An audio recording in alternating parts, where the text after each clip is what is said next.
Shalom Bapak Ibu Saudara yang Tuhan Yesus Kristus kasihi, berjumpa kembali di channel ini, di mana kembali kita akan bersama-sama membaca dan merenungkan kebenaran firman Tuhan. Tetapi seperti biasa, sebelum kita akan bersama-sama membaca dan merenungkan kebenaran firman Tuhan, mari kita berdoa. Bapa di dalam sorga, terima kasih, kami mengucap syukur di mana hari ini kembali kami bersama-sama membaca dan merenungkan kebenaran firman Tuhan. Namun sebelumnya kami memohon tuntunan dan bimbingan Roh Kudus bagi kami semua, sehingga kebenaran firman Tuhan pada hari ini dapat kembali memberkati kami.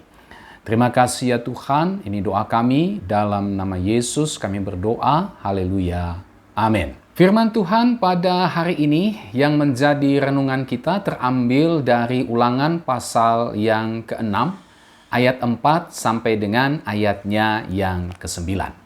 Nah, mari kita melihat dan membaca bagian firman Tuhan ini. Dengarlah hai orang Israel, Tuhan itu Allah kita, Tuhan itu Esa. Kasihilah Tuhan Allahmu dengan segenap hatimu dan dengan segenap jiwamu dan dengan segenap kekuatanmu. Apa yang kuperintahkan kepadamu pada hari ini haruslah engkau perhatikan. Haruslah engkau mengajarkannya berulang-ulang kepada anak-anakmu dan membicarakannya apabila engkau duduk di rumahmu, apabila engkau sedang dalam perjalanan, apabila engkau berbaring, dan apabila engkau bangun. Haruslah juga engkau mengikatkannya sebagai tanda pada tanganmu, dan haruslah itu menjadi lambang di dahimu. Dan haruslah engkau menuliskannya pada tiang pintu rumahmu, dan pada pintu gerbangmu.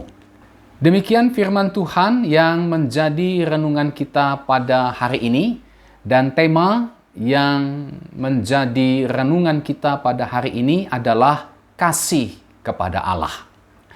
Nah, saudara yang Tuhan Yesus Kristus kasihi, teks yang kita baca pada hari ini berbicara tentang persiapan penting yang harus dilakukan oleh orang Israel sebelum bangsa Israel mereka menaklukkan dan mendiami tanah Kanaan. Kita bisa baca itu dalam pasal 6 ayat 1 sampai dengan ayatnya yang ketiga.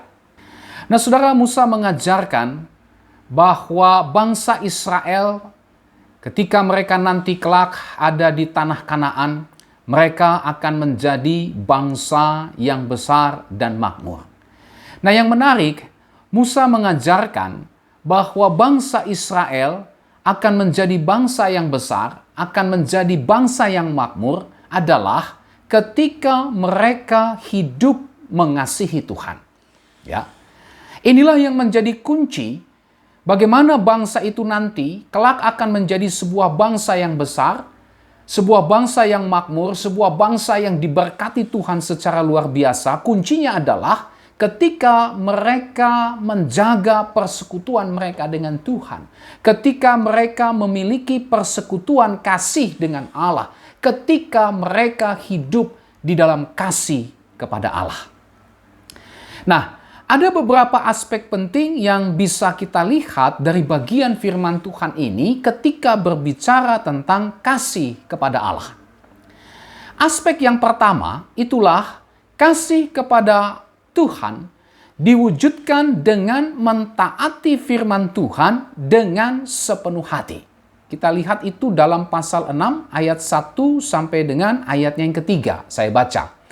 Inilah perintah, yakni ketetapan dan peraturan yang aku ajarkan kepadamu atas perintah Tuhan Allahmu untuk dilakukan di negeri kemana kamu pergi untuk mendudukinya, supaya seumur hidupmu engkau dan anak cucumu takut akan Tuhan Allahmu dan berpegang pada segala ketetapan dan perintahnya yang kusampaikan kepadamu, dan supaya lanjut umurmu. Maka dengarlah, hai orang Israel, lakukanlah itu dengan setia, supaya baik keadaanmu, dan supaya kamu menjadi sangat banyak, seperti yang dijanjikan Tuhan, Allah nenek moyangmu, kepadamu di suatu negeri yang berlimpah-limpah susu dan madunya. Nah, di dalam ayat-ayat ini, saudara, kita bisa menemukan seperti apa kasih kepada Tuhan itu diwujudkan. Ya, kasih kepada Tuhan itu diwujudkan dengan ketaatan sepenuhnya kepada apa yang menjadi perintah Tuhan. Kepada apa yang menjadi ketetapan-ketetapan, peraturan-peraturan yang intinya semua ini adalah berbicara tentang firman Tuhan. Kasih kepada Tuhan ini ada dua aspek penting. Ya. Yang pertama, kasih kepada Tuhan itu diwujudkan dengan kesediaan untuk diajar atau untuk belajar firman Tuhan. Musa berkata, inilah perintah, yakni ketetapan dan peraturan yang aku ajarkan kepadamu atas perintah Tuhan Allahmu. Ya. Jadi kasih kepada Tuhan diwujudkan dengan mentaati firman Tuhan. Sedia untuk diajar. Sedia untuk belajar kebenaran firman Tuhan. Tetapi bukan hanya sedia untuk diajar. Bukan hanya rela dan mau, bersuka cita untuk diajar atau belajar firman Tuhan, tetapi juga melakukannya dengan setia. Perhatikan bagian firman Tuhan berikutnya. Untuk dilakukan di negeri kemana kamu pergi untuk mendudukinya. Ayat 1. Kemudian lompat ke ayat 3. Lakukanlah itu dengan setia. Untuk dilakukan. Lakukanlah itu dengan setia. Ini aspek yang kedua atau sisi yang kedua. Tadi sisi yang pertama, sedia, rela untuk belajar firman Tuhan. Sisi yang berikutnya yang tidak bisa dipisahkan, itulah melakukan apa yang sudah diajarkan kepada mereka.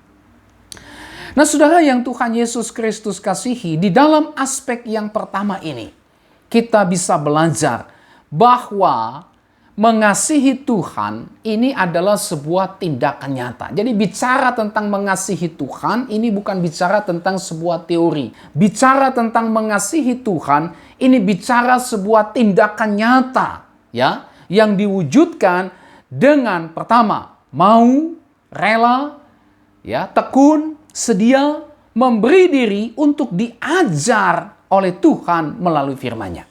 Kemudian yang berikutnya, yang kedua, sedia mengikuti dan mentaati firman Tuhan itu dengan penuh kesetiaan. Inilah kasih kepada Tuhan yang diwujudkan dengan mentaati firman Tuhan dengan sepenuh hati. Itulah sedia, rela, ya, bersuka cita untuk terus belajar, untuk terus diajar oleh firman Tuhan. Haus untuk belajar firman Tuhan, tetapi juga mengaplikasikan, melaksanakan, melakukan apa yang diajarkan oleh firman Tuhan itu di dalam kehidupan kita setiap hari. Inilah kasih kepada Tuhan. Belajar firman dan melakukan firman itu dalam kehidupan setiap hari.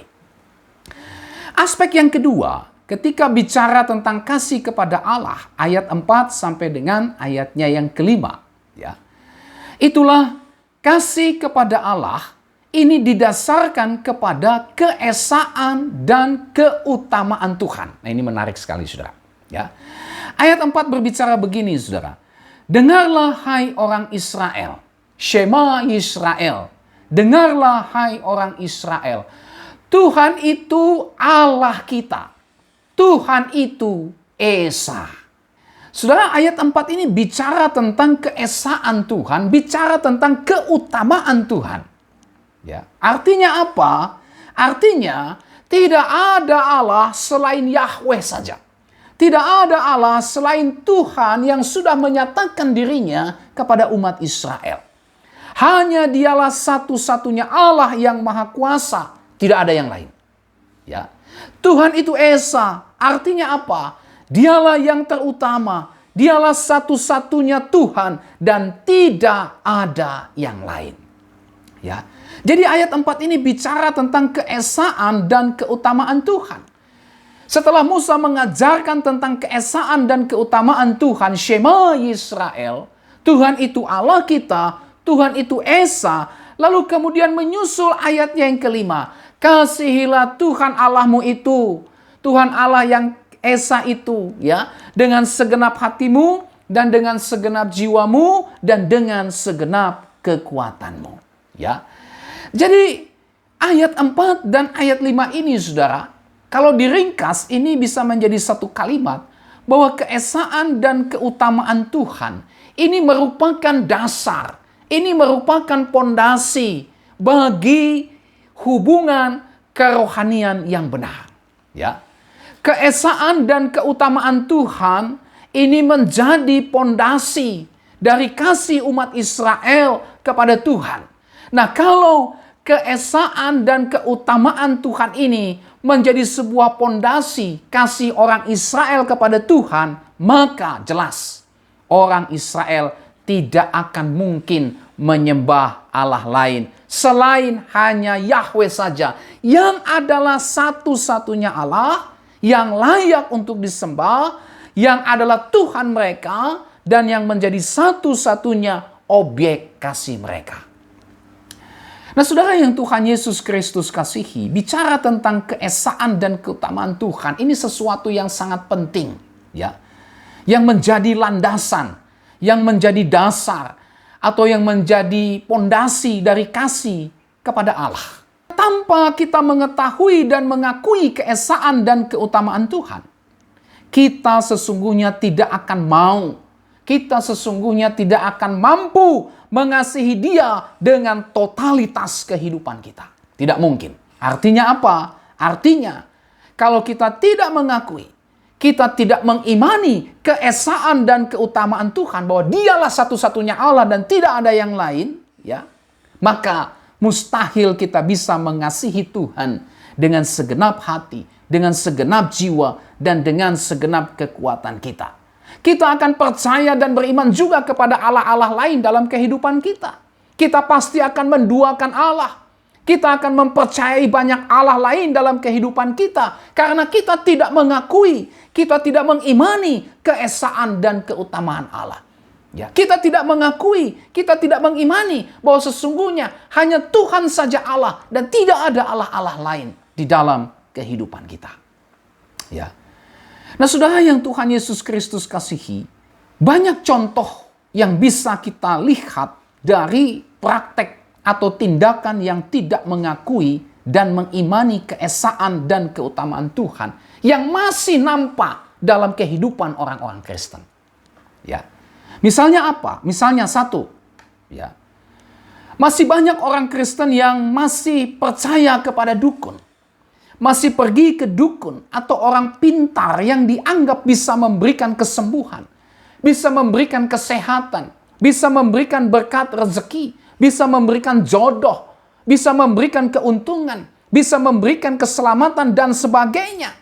Ya, dipercayai bahwa dukun dan orang pintar itu punya kuasa menjadi Allah lain yang bisa memenuhi apa yang menjadi kebutuhan atau kepentingan kita. Ya, padahal saudara, kesembuhan, kesehatan, rezeki, jodoh, keuntungan, keselamatan, bahkan seluruh hidup kita, seluruh hidup manusia itu sebenarnya berada di tangan Tuhan. Bahkan seorang dukun pun, seorang paranormal pun, orang pintar pun, hidupnya berada di tangan Tuhan. Ya. Tetapi karena kita orang Kristen mungkin tidak mengakui dan tidak mengimani keesaan dan keutamaan Tuhan. Tuhan itu bukan satu-satunya Allah. Maka kita menganggap dukun, orang pintar, paranormal itu, saudara, sebagai Allah yang bisa menjamin, yang bisa memberikan kepastian bagi keselamatan kita, bagi keuntungan, bagi rezeki, jodoh, dan sebagainya. Ya. Ini praktek yang pertama. Bukti tidak mengakui, mengimani keesaan dan keutamaan Tuhan. Ke gereja, tapi masih pergi ke dukun. Ke gereja, tapi masih pergi kepada orang pintar yang dianggap bisa memberikan apa yang menjadi keinginan, bisa memberikan solusi dari permasalahan, pergumulan yang dialami. Yang kedua, saudara, tindakan yang tidak mengakui dan mengimani keesaan dan keutamaan Tuhan, itulah mengikuti dan mempraktekkan kepercayaan-kepercayaan kepada Allah lain. Ya, yang bisa saja itu ada dalam tradisi, ada dalam perayaan-perayaan, ada dalam upacara-upacara, ataupun ritual-ritual lainnya, dengan tujuan apa? Supaya bisa memperoleh keselamatan, supaya bisa memperoleh kesejahteraan, supaya bisa memperoleh kebaikan, kebahagiaan, bebas dari mara bahaya. bebas dari bencana, bebas dari musibah, bebas dari gangguan roh-roh jahat, dan sebagainya. Padahal faktanya Alkitab mengajarkan bahwa seluruh keberadaan ciptaan ini semuanya bergantung hanya kepada Tuhan. Allah sang penguasa yang berdaulat atas segala sesuatu. Ya, ke gereja memang, melayani Tuhan memang, tapi masih pegang jimat. Ya, ke gereja memang, melayani Tuhan memang, tapi masih mempraktekkan kepercayaan-kepercayaan yang bersifat takhayul, yang kalau tidak dilakukan, katanya itu bisa mendatangkan kerugian, bisa mendatangkan mara bahaya, bisa mendatangkan musibah dalam kehidupannya.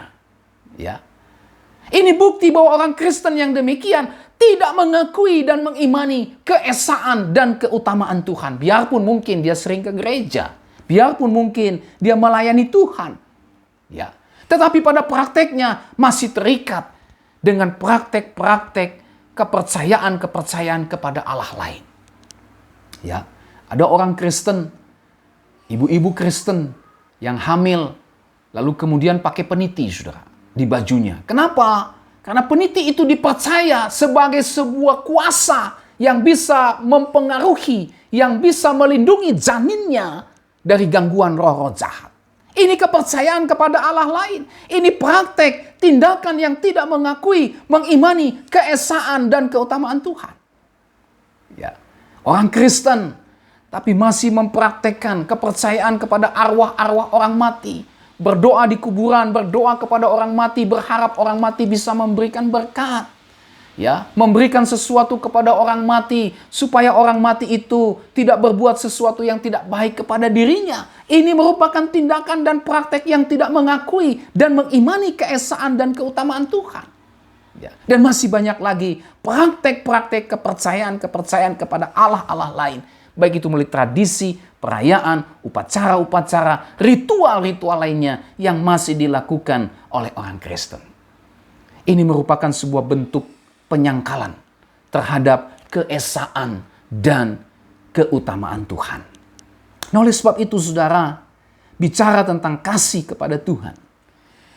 Kasih kepada Tuhan ini tidak bisa dipisahkan dari adanya pengakuan, dari adanya kepercayaan, dari adanya iman terhadap keesaan dan keutamaan Tuhan. Ya.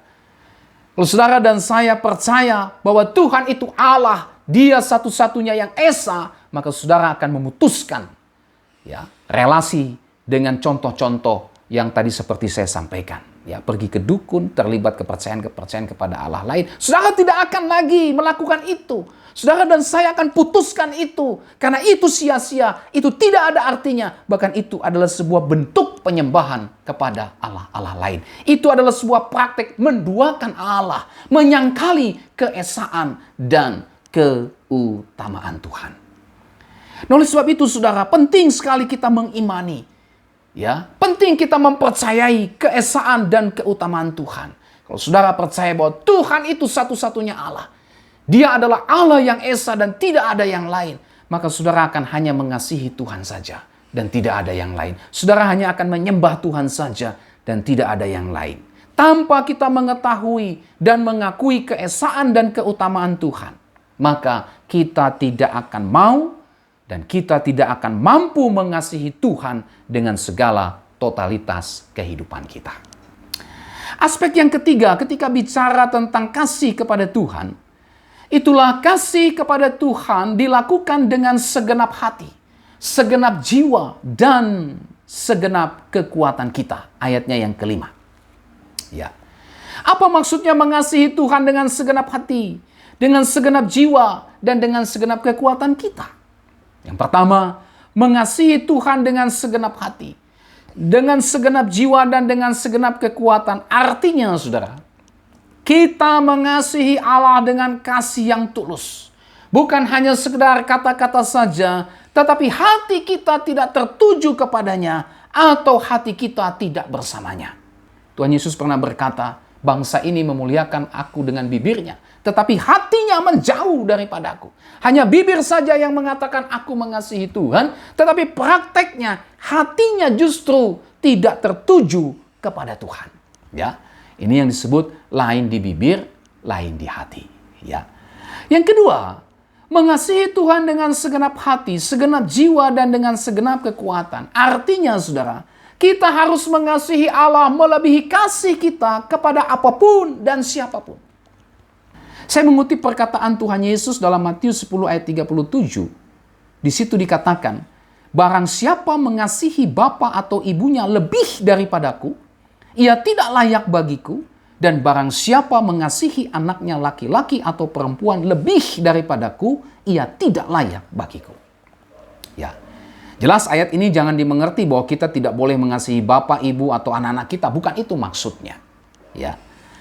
Yang mau ditekankan oleh Tuhan Yesus dalam bagian firman Tuhan ini adalah kasih kepada Allah itu harus melebihi kasih kepada bapak, ibu, suami, istri, bahkan anak-anak kita. Dialah yang harus yang terutama di dalam seluruh kehidupan kita. Yang berikut, masih dalam Matius pasal 10, kali ini ayat 39, Tuhan Yesus berkata, barang siapa mempertahankan nyawanya, ia akan kehilangan nyawanya, dan barang siapa kehilangan nyawanya karena aku, ia akan memperolehnya. Ini berbicara tentang kasih kepada diri sendiri. Mengasihi Tuhan dengan segenap hati, segenap jiwa, segenap kekuatan. Artinya, kita harus mengasihi Allah melebihi kasih kita kepada diri kita sendiri. Itu sebabnya kita mau berkorban kan untuk Tuhan. Ya. Kita rela memberikan segalanya untuk Tuhan. Kenapa? Karena kita mengasihi Tuhan lebih daripada mengasihi diri sendiri. Yang berikut, saudara. Dalam Matius 6 ayat 24, Tuhan Yesus berkata begini. Tak seorang pun dapat mengabdi kepada dua tuan. Karena jika demikian, ia akan membenci yang seorang dan mengasihi yang lain. Atau ia akan setia kepada yang seorang dan tidak mengindahkan yang lain.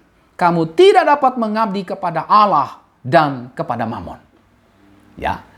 Mamon ini bicara tentang uang, bicara tentang kekayaan, bicara hal-hal yang bersifatnya materi, bicara sesuatu yang disetarakan dengan Allah.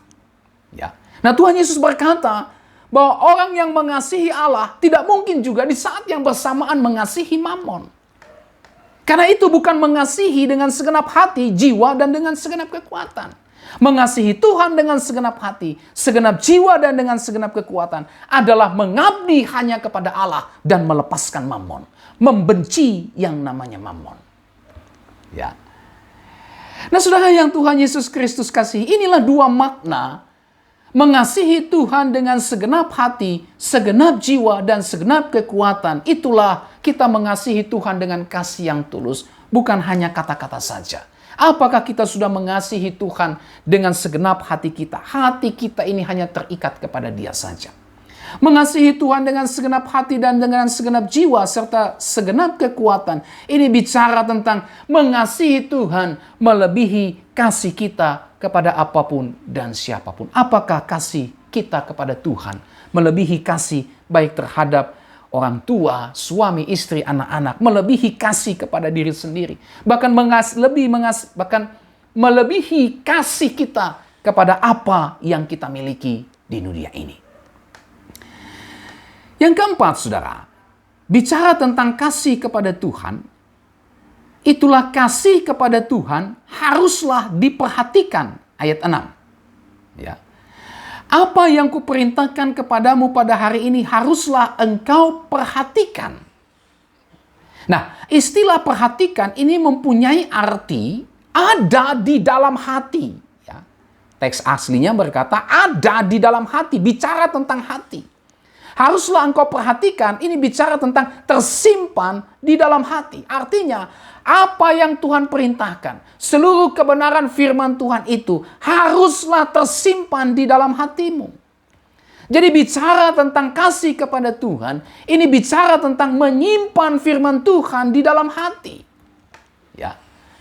Menyimpan kebenaran firman Tuhan itu bukan hanya dalam telinga saja, tetapi harus tersimpan dengan baik di dalam hati. Saudara, bagi orang Israel, hati ini dianggap sebagai pusat kehidupan seseorang. Ya. Hati merupakan sentral terpenting yang dapat menggerakkan seluruh aspek kehidupan. Ya. Pusatnya hati. Jadi kata perhatikan ini bukan sekedar seolah-olah hanyalah sebuah aktivitas, rutinitas ya, yang bersifat visual saja ya. Yang bersifat memenuhi intelektual saja. Firman Tuhan itu bukan hanya sekedar memenuhi otak kita, memenuhi pemahaman kita, tetapi bicara tentang memperhatikan. Ini bicara tentang meletakkan sesuatu yang terpenting dalam kehidupan kita. Apa itu yang terpenting dalam kehidupan kita? Bukan harta kekayaan dunia ini, bukan semua apa yang ada di dunia ini, tetapi yang terpenting itulah firman Tuhan. Meletakkan sesuatu yang terpenting itulah firman Tuhan di tempat yang terpenting. Di mana itu? Dalam hati kita. Ya. Inilah kasih kepada Tuhan. Apa itu? Meletakkan yang terpenting dalam hidup kita. Itulah firman Tuhan di tempat yang terpenting dalam hidup kita. Itulah hati kita. Ketika hati kita ini, saudara, menjadi tempat untuk firman Tuhan tinggal, bertumbuh, lalu kemudian berotoritas sepenuhnya di dalam seluruh kehidupan kita, maka pastinya firman itu akan mengendalikan seluruh kehidupan kita. Ya. Jadi mengasihi Tuhan artinya kita memperhatikan firman Tuhan dengan sungguh-sungguh, lalu kemudian menyimpan firman itu dalam hati kita yang merupakan pusat kehidupan kita, sehingga dengan demikian kehidupan saudara dan saya betul-betul sepenuhnya dikendalikan oleh firman Tuhan. Aspek yang kelima, ketika bicara tentang kasih kepada Tuhan, itulah kasih kepada Tuhan haruslah diajarkan secara berulang-ulang kepada anak-anak. Ayatnya yang ketujuh. Haruslah engkau mengajarkannya berulang-ulang kepada anak-anakmu dan membicarakannya apabila engkau duduk di rumahmu, apabila engkau sedang dalam perjalanan, apabila engkau berbaring, dan apabila engkau bangun. Ya. Kasih kepada Tuhan bukan hanya perlu dilakukan atau dilaksanakan oleh para orang tua Israel, tetapi kasih kepada Tuhan juga haruslah diajarkan kepada anak-anak mereka, dan itu diajarkan secara berulang-ulang. Nah, ada dua kata yang ingin saya garis bawahi dalam ayat 7 ini, saudara. Mengajarkannya berulang-ulang kepada anak-anakmu dan membicarakannya. Mengajarkan dan membicarakannya. Ya. Nah, istilah mengajarkannya berulang-ulang ini punya makna yang sangat menarik. Ya. Makna yang pertama adalah menanamkan firman Tuhan tersebut dalam hati anak-anak, sehingga firman Tuhan tersebut pada akhirnya bertumbuh dalam hati anak-anak, sehingga anak-anak pada akhirnya hidup mengasihi Tuhan. Mengajarkannya berulang-ulang ini sama dengan menanamkan firman Tuhan itu. Kita menanamkan firman itu dalam hati anak-anak kita.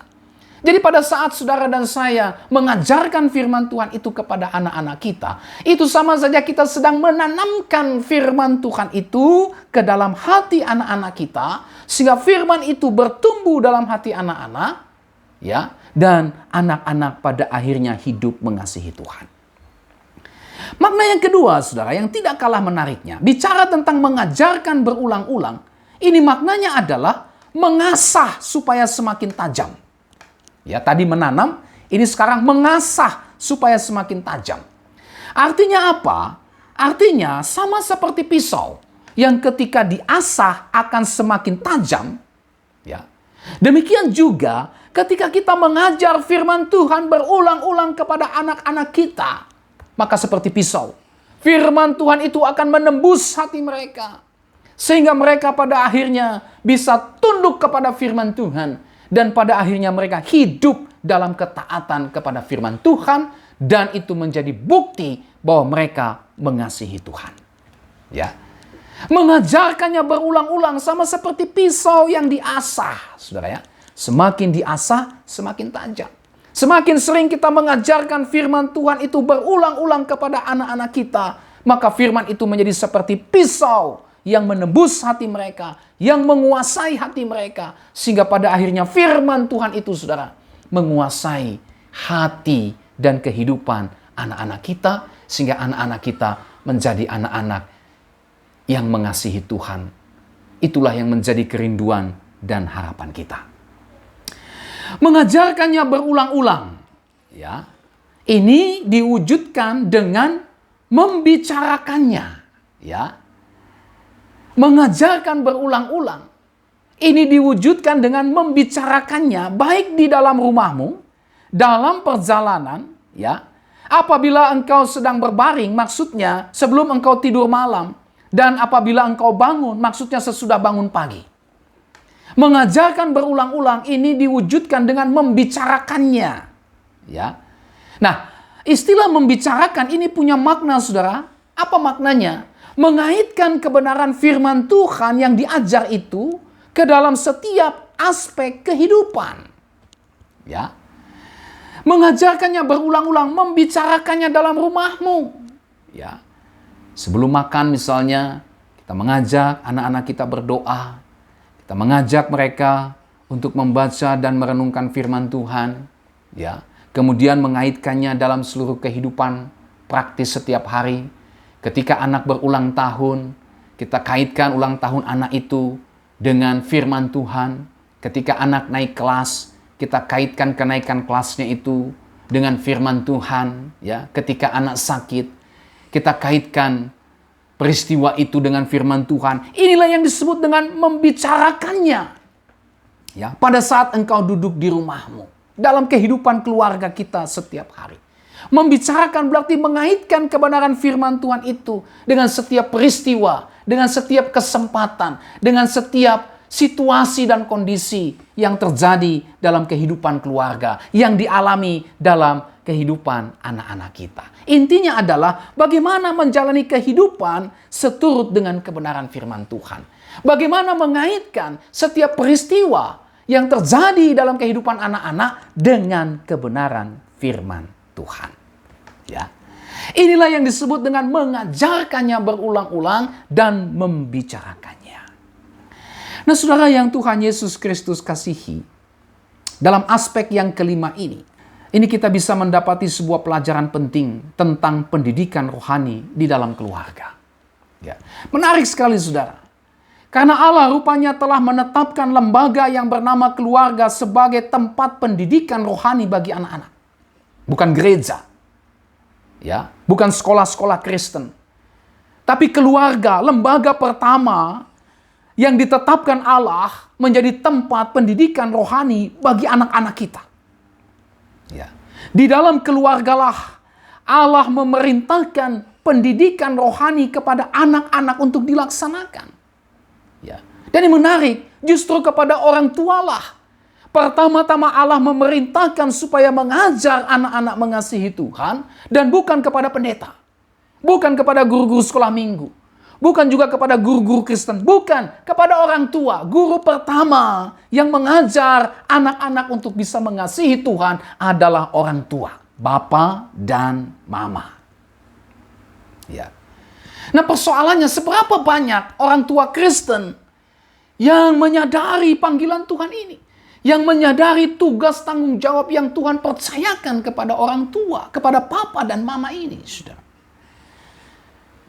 Tugas tanggung jawab pendidikan anak-anak pertama-tama Tuhan berikan kepada yang namanya orang tua. Sekali lagi, kepada orang tua, bukan kepada pendeta, bukan kepada guru-guru sekolah minggu, dan bukan kepada guru-guru Kristen. Kenapa? Karena orang tualah dengan anak-anak yang hidup setiap hari. Ya. Orang tualah yang menjadi guru. Diperintahkan Tuhan untuk mengajar anak-anak mengasihi Tuhan dalam sebuah lembaga yang bernama keluarga. Nah, saudara yang Tuhan Yesus Kristus kasihi, ada kesalahan orang tua terhadap perintah Tuhan ini. Ya. Kita bisa melihat bagaimana masih banyak orang tua Kristen yang melakukan kesalahan terhadap perintah Tuhan ini. Apa itu?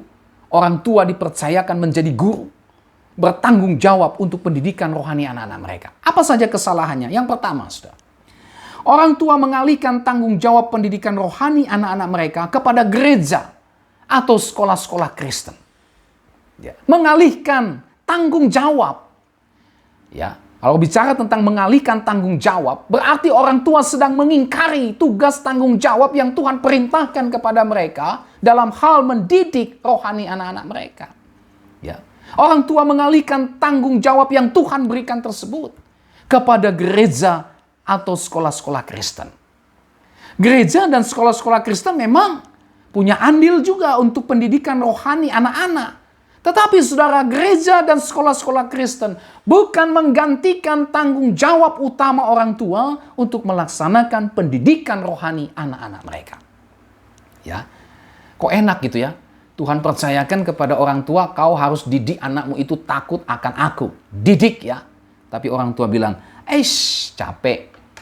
Udahlah, ada gereja, ada sekolah Kristen, kasih aja kepada mereka. Ya. Dengan kata lain, orang tua mengalihkan tanggung jawab, padahal gereja, sekolah-sekolah Kristen tidak bisa menggantikan tanggung jawab utama orang tua untuk melaksanakan pendidikan rohani dalam keluarga mereka. Kenapa? Tuhan sudah menetapkan bahwa pendidikan rohani anak-anak itu dimulai dalam lembaga yang bernama keluarga. Ya. Mengapa? Karena di dalam keluargalah, saudara, anak-anak hidup bersama setiap hari. Karena di dalam keluargalah mental, karakter, serta kehidupan rohani anak dibentuk. Ya. Nah, oleh sebab itu, keluarga, secara khusus orang tua, ini perlu mempersiapkan diri. Perlu memperlengkapi diri terhadap tugas dan tanggung jawab tersebut. Bahkan persiapan ini, saudara, sudah dimulai jauh-jauh hari. Bahkan sebelum membentuk keluarga atau rumah tangga. Ya. Ini persiapannya bukan pada saat sudah berkeluarga. Tapi persiapannya sudah harus dimulai sebelum membentuk keluarga. Ya, apa saja itu? Misalnya, memilih pasangan yang seiman. Ya. Memilih pasangan yang seiman, jelas ini ajaran Alkitab. Alkitab dengan jelas mengajar kita untuk mencari pasangan yang seiman. Mengapa? Salah satu alasannya adalah bagaimana kita bisa mendidik anak-anak untuk mengasihi Tuhan jikalau suami istri saja beda iman. Satu menyembah Tuhan, satu menyembah Allah lain.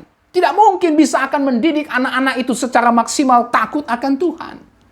Ya, kadangkala sudah memiliki pasangan seiman pun masih banyak orang tua Kristen yang abai dengan tanggung jawab pendidikan rohani anak-anak, apalagi kalau tidak seiman. Ya, ini pasangan yang seiman. Yang kedua, mengikuti ibadah-ibadah gereja yang menekankan ajaran Alkitab. Ya. Gereja menyediakan pelayanan-pelayanan kategorial, ada PKB, kaum bapak, kaum ibu, pemuda, remaja. Untuk apa? Untuk memaksimalkan pendidikan rohani di dalam keluarga. Ya. Kemudian mengikuti konseling pranikah. Ya. Bagaimana dibekali calon-calon orang tua sebelum memasuki pernikahan yang salah satunya adalah bagaimana mendidik anak yang Tuhan nanti percayakan supaya anak-anak kita itu mengasihi Tuhan dan hidup takut akan Tuhan. Ya, adalah konseling pranikah. Kemudian mengikuti kegiatan-kegiatan yang bersifat membekali, bersifat memperlengkapi peran dan tanggung jawab kita sebagai orang tua di dalam mendidik kerohanian anak-anak kita. Ikuti, saudara. Dan yang tidak kalah pentingnya, orang tua sendiri harus hidup mengasihi Tuhan. Ya. Karena bagaimana mungkin anak-anak diajar untuk mengasihi Tuhan kalau orang tua sendiri saja belum mengasihi Tuhan dengan segenap hati. Malas ke gereja, malas ibadah, sering pergi ke dukun, masih mempraktekkan praktek-praktek okultisme. Ya mustahil kita akan mendidik anak-anak kita untuk mengasihi Tuhan. Kalau orang tua tidak mengasihi Tuhan, maka percayalah anak-anak kita akan melihat contoh dan teladan orang tua yang tidak mengasihi Tuhan. Oleh sebab itu, orang tua sendiri ini harus hidup mengasihi Tuhan. Inilah beberapa ya bentuk dari mempersiapkan diri, memperlengkapi diri ya sebagai orang tua di dalam melaksanakan tugas tanggung jawab yang Tuhan percayakan untuk mendidik anak-anak kita mengasihi Tuhan. Jadi sebagai orang tua, mari Bapak Ibu Saudara, apakah ada di antara Bapak Ibu Saudara yang tidak peduli dengan anak-anak, tidak peduli dengan kerohanian anak-anak kita? Kita berpikir bahwa itu tugas gereja, kita berpikir bahwa itu tugas pendeta, kita berpikir bahwa itu tugas guru-guru sekolah minggu. Salah. Tugas pertama adalah Saudara, sebagai orang tua, Tuhan berikan tanggung jawab itu. Jangan coba-coba alihkan tanggung jawab pendidikan rohani anak-anak kita kepada yang lain. Karena Tuhan memberikan tanggung jawab pendidikan rohani pertama-tama adalah kepada orang tua yang adalah guru di dalam mendidik anak-anak kita untuk mengasihi Tuhan. Kesalahan yang kedua, saudara, orang tua mengabaikan pendidikan rohani anak. Ya. Banyak orang tua yang bekerja keras, gigih, banting tulang tanpa kenal waktu, ya, untuk bekerja hanya supaya anak-anaknya itu bisa sekolah lebih tinggi dengan nilai yang terbaik. Ya, nah, papa ini tamat SMA, mama ini tamat SMA, tapi papa mau bekerja keras, banting tulang supaya bisa membiayai pendidikanmu. Kalau bisa S1, kalau bisa S2, kalau bisa S3, pendidikanmu lebih tinggi, jadilah anak pintar dengan nilai yang terbaik, berhasil. Ya, orang tua menekankan sedemikian rupa, memotivasi anaknya untuk belajar. Orang tua bekerja keras, gigih, banting tulang, supaya anak-anaknya bisa memperoleh pendidikan lebih tinggi dengan nilai yang terbaik. Tapi masalahnya, berapa banyak orang tua yang bekerja keras dan gigih mendidik anak-anaknya untuk hidup dalam kebenaran firman Tuhan. Banyak orang tua bangga ketika anaknya S1, S2, dan S3. Tapi berapa banyak orang tua yang bangga ketika melihat anak-anaknya hidup takut akan Tuhan. Hidup mengasihi Tuhan. Hidup melayani Tuhan. Berapa banyak orang tua Kristen yang mau berjuang, berjerih lelah untuk memberikan pendidikan rohani kepada anak-anaknya di dalam kehidupan keluarganya. Ya, seringkali banyak orang tua bangga, anakku S1, S2, S3. Tapi orang tua tidak pernah bangga kalau anaknya tekun berdoa. Bahkan orang tua tidak peduli apakah anaknya suka berdoa, suka baca Alkitab, hidup dalam kekudusan Tuhan, hidup mengasihi Tuhan, tidak peduli. Yang penting dia bisa S1, S2, S3, dan seterusnya. Bukan tidak penting pendidikan itu, saudara. Tetapi ada yang lebih penting dari semuanya itu. Apa itu? Itulah kehidupan iman kepada Tuhan. Untuk apa anak-anak kita pintar? Untuk apa anak-anak kita berprestasi? Untuk apa anak-anak kita mendidik kedudukan dan jabatan yang tinggi? Ya, tetapi tidak beriman kepada Tuhan. Akibatnya apa? Seluruh kepintaran itu, seluruh prestasi itu hanya pada akhirnya dibuat untuk apa? Untuk melakukan dosa. Tetapi kalau anak-anak kita itu dididik hidup takut akan Tuhan, maka dia akan menjadi anak-anak yang bukan hanya mungkin berprestasi, yang bukan hanya mungkin memiliki jenjang pendidikan yang tinggi, tetapi yang terpenting dari itu semua adalah dia menggunakan semuanya itu untuk hormat dan kemuliaan Tuhan. Dia gunakan itu sebagai upaya bentuk mengasihi Tuhan di dalam kehidupannya.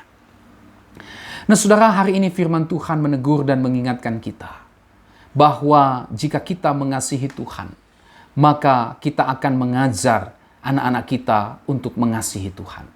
Kalau kita benar-benar mengasihi Tuhan, maka kita akan peduli dengan pendidikan rohani anak-anak kita. Kita tidak akan mengabaikan pendidikan rohani anak-anak kita. Kita tentu saja tidak akan rela, bukan, membiarkan anak-anak kita bertumbuh tanpa mengasihi Tuhan.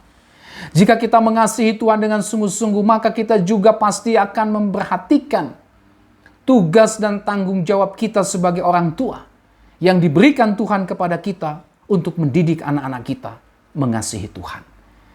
Saudara dan saya perlu tahu bahwa Tuhan menghendaki kita dan anak-anak kita. Tuhan menghendaki keluarga kita untuk hidup mengasihi Tuhan.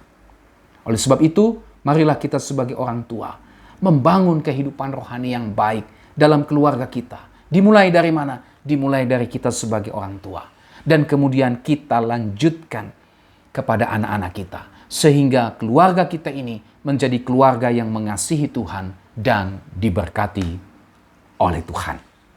Saudara yang Tuhan Yesus Kristus kasihi, perhatikan dan lakukanlah apa yang menjadi perintah Tuhan, tanggung jawab yang Tuhan percayakan kepada kita sebagai orang tua untuk mendidik anak-anak kita di dalam iman kepada Tuhan.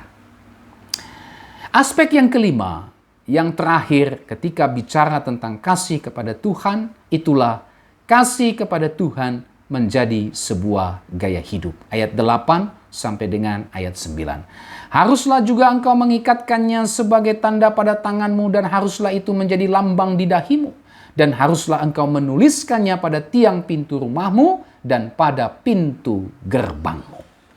Saudara, istilah mengikatkannya ya dan menuliskannya ini menggambarkan bahwa hidup mengasihi Tuhan adalah menjadi sebuah gaya hidup setiap hari. Istilah mengikatkannya dan menuliskannya ini menggambarkan bahwa firman Tuhan berotoritas sepenuhnya di dalam kehidupan kita. Nah, gaya hidup atau otoritas firman Tuhan dalam hidup kita tersebut ini diuraikan dalam semua bidang kehidupan. Pertama, sebagai tanda pada tanganmu. Ini bicara tentang apa? Ini bicara tentang apapun yang kita kerjakan, apapun yang kita lakukan dalam kehidupan kita, ini semuanya dilakukan dalam arah dan tujuan mengasihi Tuhan atau sebagai wujud daripada mengasihi Tuhan. Ya. Jadi kasih kepada Tuhan ini menjadi sebuah gaya hidup. Artinya apa? Artinya apa yang kita lakukan sebagai tanda pada tanganmu, kata firman Tuhan. Ini bicara tentang apapun yang kita lakukan, apapun yang kita kerjakan, semuanya kita lakukan dalam arah untuk mengasihi Tuhan. Yang kedua, menjadi lambang di dahimu. Maksudnya apa? Ini berbicara tentang sudut pandang. Ini bicara tentang cara pandang. Ini bicara tentang memandang segala sesuatu. Ini bicara tentang kerangka berpikir kita yang semuanya dalam arah dan tujuan mengasihi Tuhan. Jadi cara pandang kita terhadap segala sesuatu haruslah cara pandang dalam arah mengasihi Tuhan.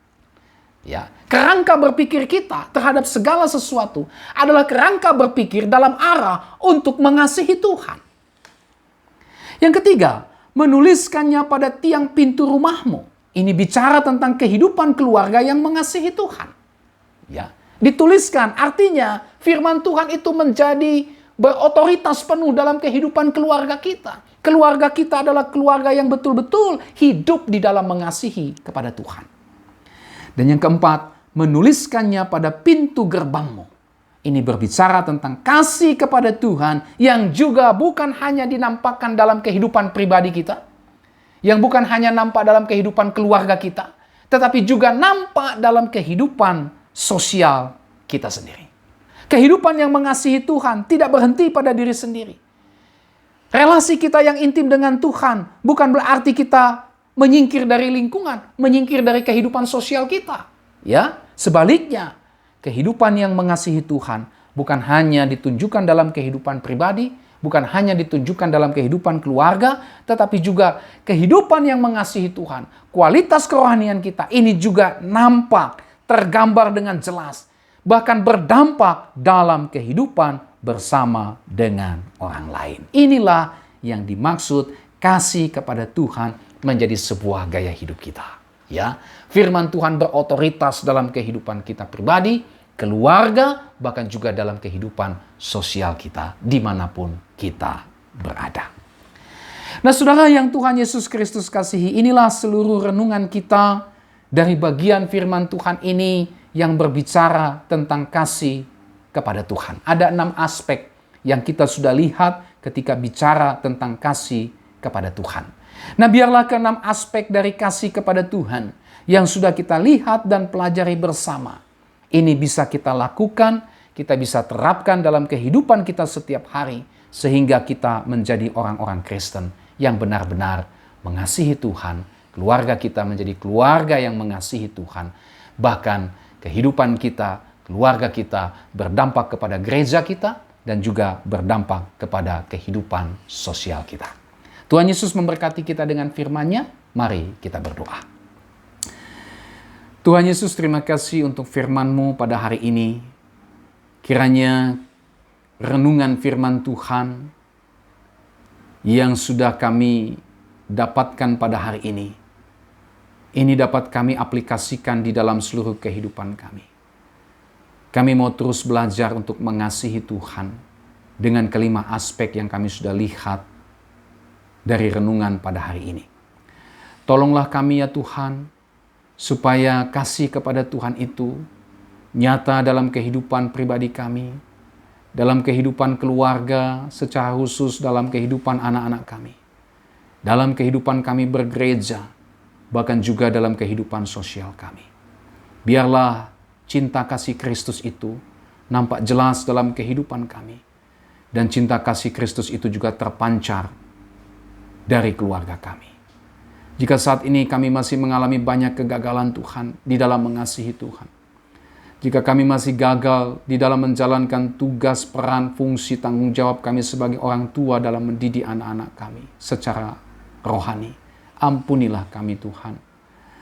Sadarkanlah kami, dan biarlah kami Tuhan tuntun untuk kami kembali melakukan apa yang menjadi tugas tanggung jawab kami di dalam mendidik anak-anak kami takut akan Tuhan. Bantulah kami Tuhan. Dan hamba berdoa secara khusus, mungkin banyak di antara keluarga-keluarga, orang-orang tua yang sedang bergumul dengan anak-anak mereka Tuhan, dengan segala problematika yang dihadapi oleh anak-anak mereka. Doa hambamu Tuhan, kiranya Engkau memulihkan. Bagi Tuhan tidak ada yang mustahil. Hanya Tuhan yang bisa memulihkan setiap keluarga, orang tua yang sedang bergumul dengan anak-anak mereka yang mungkin saat ini sedang hidup jauh daripada Tuhan. Demikian pula hamba berdoa untuk anak-anak yang bergumul dengan orang tua mereka. Baik itu orang tua yang mungkin mau bercerai, orang tua yang sudah lama hidup berpisah, ataupun single parents Tuhan. Kami berdoa supaya Tuhan menolong anak-anak yang sedang bergumul dengan orang tua mereka, yang rindu orang tua mereka dapat hidup mengasihi Tuhan, hidup damai dalam cinta kasih Tuhan. Kiranya juga Tuhan memulihkan kehidupan orang tua mereka masing-masing. Kuatkanlah iman setiap hati anak-anak yang melihat orang tuanya sedang dalam pergumulan. Kiranya Tuhan terus menguatkan iman anak-anak ini, dan Tuhan memulihkan kehidupan orang tua mereka. Terima kasih ya Tuhan, inilah doa kami. Terima kasih untuk kebenaran firman Tuhan yang sudah memberkati kami pada hari ini. Dalam nama Tuhan Yesus kami berdoa. Haleluya.